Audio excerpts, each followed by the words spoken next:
Hello everybody, this is Stacia and I'm back this week discussing another film. Today's film is the 1982 film Tootsie. This movie was written by, story was by Don McGuire and Larry Gelbart. Larry Gelbart worked on the story, he worked on the screenplay, also credited is Maurice Sisgal on the screenplay. But there are a lot of writers that worked on Tootsie. Some of the uncredited writers are Barry Levinson, Robert Garland, Robert Kaufman, and Elaine May also worked on the screenplay for Tootsie. It is famously known for, at the time, having a lot of writers, which really doesn't bode well for a film in most cases. But in the case of Tootsie, it actually came out pretty good. It is also directed by the great Sidney Pollack, who brought us such films as They Shoot Horses, Don't They?, Jeremiah Johnson, The Way We Were, 3 Days of the Condor, all of his Robert Redford films that he did. He did Absence of Malice, Out of Africa, The Firm, Sabrina, the remake of Sabrina, of course. A lot of good film that he directed throughout his career. He's also a prolific producer, and he also acts. He has a role in this movie as well. Sidney Pollack plays George Fields in this movie, who is Dustin Hoffman's character's agent in the movie. The film Tootsie also stars Dustin Hoffman as Michael Dorsey, or Dorothy Michaels as his alter ego. It stars Jessica Lange as Julie Nichols. That means this is my second Jessica Lange movie in a row, maybe on a little Jessica Lange kick. This also stars the fantastic Teri Garr. She plays Sandy Lester. Dabney Coleman is also in the movie playing Ron Carlisle. Charles Durning is Les Nichols, who is Jessica Lange's character's father. You have Bill Murray as Jeff Slater, who is Dustin Hoffman's character's best friend and confidant and playwright. This also has the film debut of Geena Davis. She plays April Page in this. George Gaynes is in this playing John Van Horn. I mean, it's like an all-star heavy hitting cast, but that is a fantastic cast in this movie.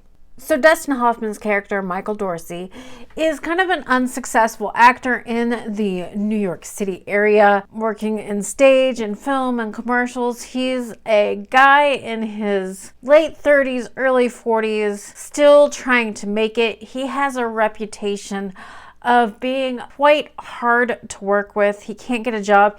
He teaches an acting class on the side, and he is a waiter.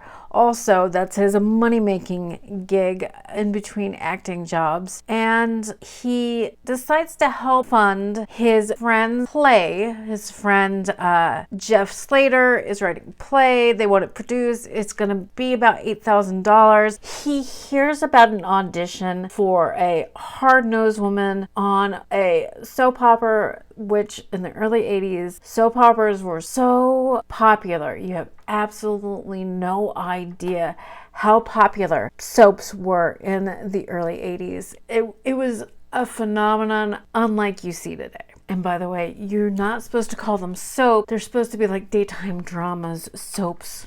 It's derogatory towards the soap acting world. Michael Dorsey gets word of this audition through his friend Sandy, who he has been helping coach through this audition, and well, he needs the money. It's a short gig. It'll pay the same amount that he needs to help produce this play. So he dresses up in drag and auditions and gets the role. The movie basically lays around that premise of a man pretending to be a woman to get a job to fund this play, and the hijinks that ensues, including falling in love with one of his co-stars, played by Jessica Lange, Julie Nichols, who plays a nurse on the show, one of the premier characters of the show. He starts falling for her, but she only knows him as Dorothy Michaels. This is a ruse that he holds through his private life as well. Only his roommate knows and his agent knows that he is actually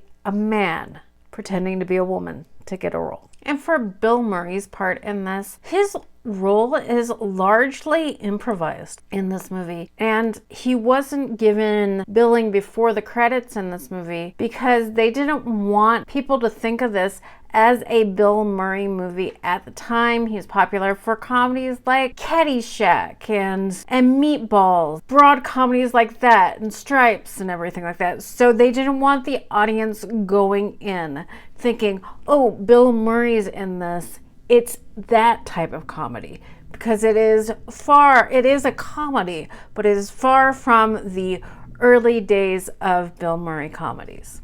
And for Dustin Hoffman's role, a lot of the beginning montage that establishes him, he's an actor, he's kind of difficult to work with, he has his convictions about him, about his roles and how to play him. A lot of that stuff is actually based on Dustin Hoffman himself. He does have a reputation of being hard to work with. He knows he has that reputation. This way, I think he kind of leans into that in this movie. A lot of that is based on real experiences that Dustin Hoffman has had and has put people through, for better or for worse. Dustin Hoffman, although a lot of people agree that Dustin Hoffman was in large part responsible for the character of Dorothy Michaels also. He made up her mannerisms. He decided that the Southern accent was the natural accent that he could do for Dorothy Michaels. He tried out a lot. He tried out some of this on Meryl Streep after they had filmed Kramer versus Kramer. Even though they didn't get along during that movie, she did help him with the character of Dorothy Michaels. He based the character a lot on his own mother as well.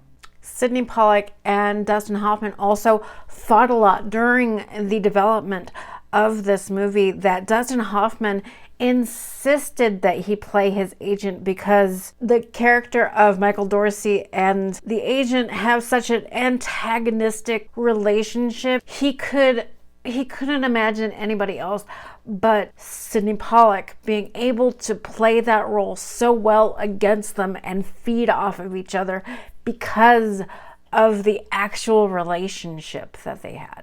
This movie is filmed on location around New York City. You'll notice places like the Russian Tea Room. Also, the studio that they shoot Southwest General at, which is the soap opera in the movie, the address of it was an actual address of a production company in New York City.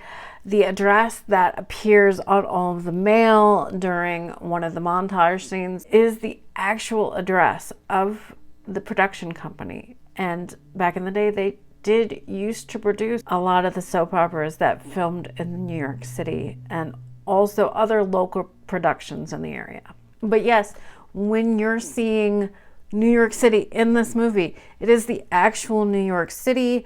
You can look up the filming locations of the movie. You can go, if you do that, go by where their apartment was, where Julie Nichols' apartment was right near Central Park. I believe she lived in the Sherry Niederlander. But yeah, everything you see in this movie is New York City. When they go upstate to visit Julie's father, that is upstate New York. That is Hurley Mountain Inn. That is Hurley, New York. But the production studio that they used was the National Video Center. The estimated budget of Tootsie at the time was $21 million, which is around average of what films like this cost at the time in 1981, 1982 when it was filmed. It grossed over $177 million at the box office, which is huge for a movie of that time. with Dustin Hoffman. If you look at the credits in this movie, Dustin Hoffman is actually credited twice. He is credited as Michael Dorsey and Dorothy Michaels in the movie. And the soundtrack to this movie includes two hit songs at the time. The song Tootsie and the song It Might Be You. These songs were written in conjunction with David Grusin, who did the score for the movie as well, but Alan Bergman, Marilyn Bergman, and Stephen Bishop co-wrote both of those songs, which were big hits at the time this was released. At the Oscars in 1983, Tootsie had 10 nominations and ended up winning one of those awards for Best Supporting Actress, Jessica Lange. And this is a year where Jessica Lange was nominated in two categories. Before she made Tootsie, she made the movie Frances.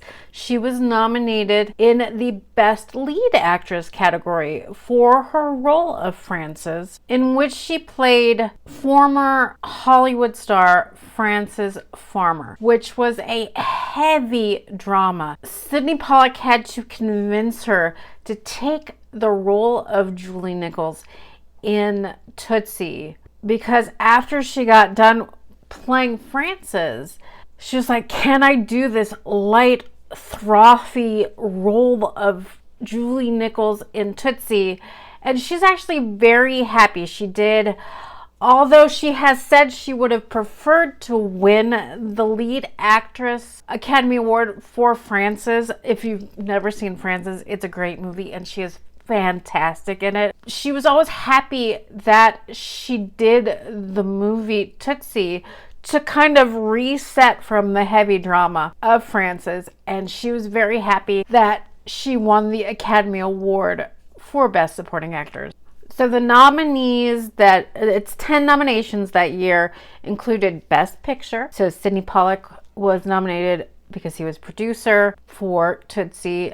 Best Actor, Dustin Hoffman, which that is the year that a lot of heavy hitters were nominated for Academy Awards that year. So in the Best Actor Leading Role category, you had Dustin Hoffman for Tootsie, Jack Lemmon for Missing, Paul Newman for The Verdict, and Peter O'Toole for My Favorite Year. And then the winner that year was Ben Kingsley for Gandhi. And really, if any of those people would have won, it would have been fine. All of those are fabulous performances. Consequently, Charles Durning, who is in Tootsie, was nominated for Best Supporting Actor that year, but he wasn't nominated for Tootsie. He was nominated for his supporting role in The Best Little Whorehouse in Texas. 1982 was a banner year for classic, memorable movies from that decade that are so good, and I believe they all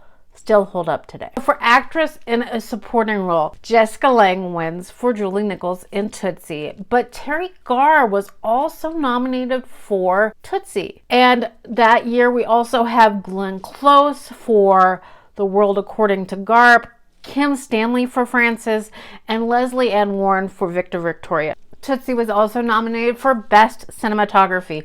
It went up against, again, Gandhi, Das Boot, E.T. the Extraterrestrial. Like I said, 1982, heavy hitting year for memorable movies. So that is the year of E.T. Sophie's Choice was nominated for Best Cinematography also. The movie that goes on to win Best Cinematography is Gandhi. It was nominated for Best Director, so Sidney Pollack was nominated for Best Director for Tootsie. He was nominated along with Richard Attenborough for Gandhi, Wolfgang Petersen for Das Boot, Steven Spielberg for E.T. the Extraterrestrial, and Sidney Lumet for The Verdict. And Richard Attenborough for Gandhi is the one who won Best Director that year. Tootsie is also nominated for film editing against Gandhi, Das Boot, E.T., and An Officer and Gentleman. And it was a big year for Gandhi, and that won Best Editing. It was nominated for Original Song in the music category for It Might Be You. That category nominees included Eye of the Tiger from Rocky III, How Do You Keep the Music Playing from Best Friends, which was also written by Alan Bergman and Marilyn Bergman, and Yes, Giorgio from Yes, Giorgio, which was written by both of them as well, along with the music by John Williams. What Goes On to Win is the iconic song Up Where We Belong from An Officer and Gentleman. It is also nominated for Best Picture, which included the Best Picture nominees of that year, which they had 5 that year. Gandhi, E.T., Missing, Tootsie, and The Verdict. And of course, like I said, big year for Gandhi, and Gandhi goes on to win Best Picture. But Tootsie is also nominated for Best Sound, and the sound nominees included the old favorites of E.T., Das Boot, Gandhi, and it also included Tron. 1982 is also the year that Tron came out. Tootsie was nominated. Its other nomination was for writing, and it's for original screenplay or screenplay written directly for the screen.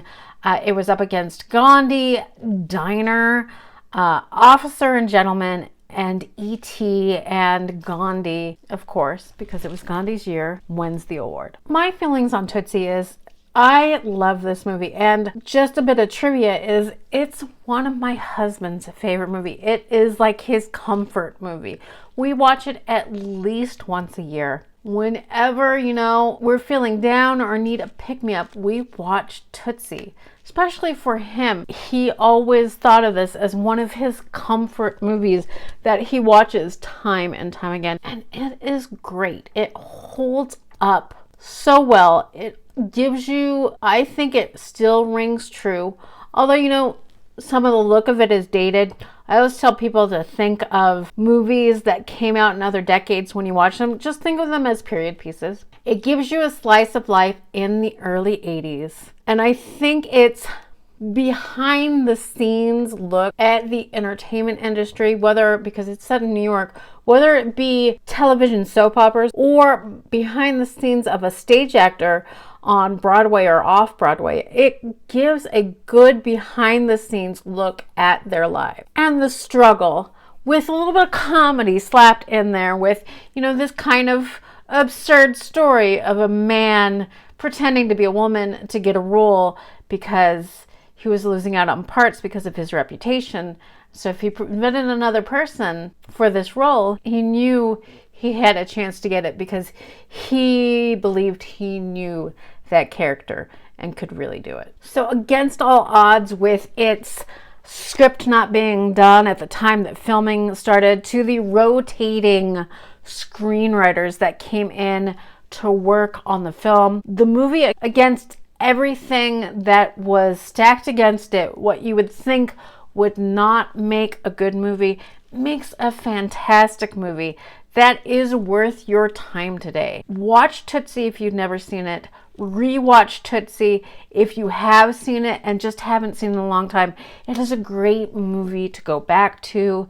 It's fun. It's lighthearted. It's kind of meaningful, and it's just a great, good time. And I think you should give it a chance or give it a rewatch. Tootsie is a good one. So again, my name is Stacia, and thank you again for watching my little movie reviews on my corner of the internet where I like to talk about movies. I have fun doing this, and I really want to thank you guys because there has been a lot of interaction lately, and I love it. I love when you guys leave me comments of encouragement or leave me your thoughts or even, criticisms of things that maybe I can improve on. I love it, and I love that you guys are subscribing. Like I said, it's a small channel, but every week we're growing more and more and getting more interactive. So if you haven't subscribed to my channel, I'm trying to get to, let's say, 200 subscribers still. I'm just focusing on that. I'm about to 175 now. So soon we'll get to 200, and then we'll go upward and onward from there. Like I said, please, YouTube enjoys this engagement. Please subscribe, give me a thumbs up, or leave a comment. Like I said, my favorite part of it is getting the discussion going of people like-minded people like me who just love movies and love talking about movies. But I love you all, and join me next week where I choose another movie to talk about, or sometimes I just choose actors to talk about. So join me next time, but I love you all. Bye.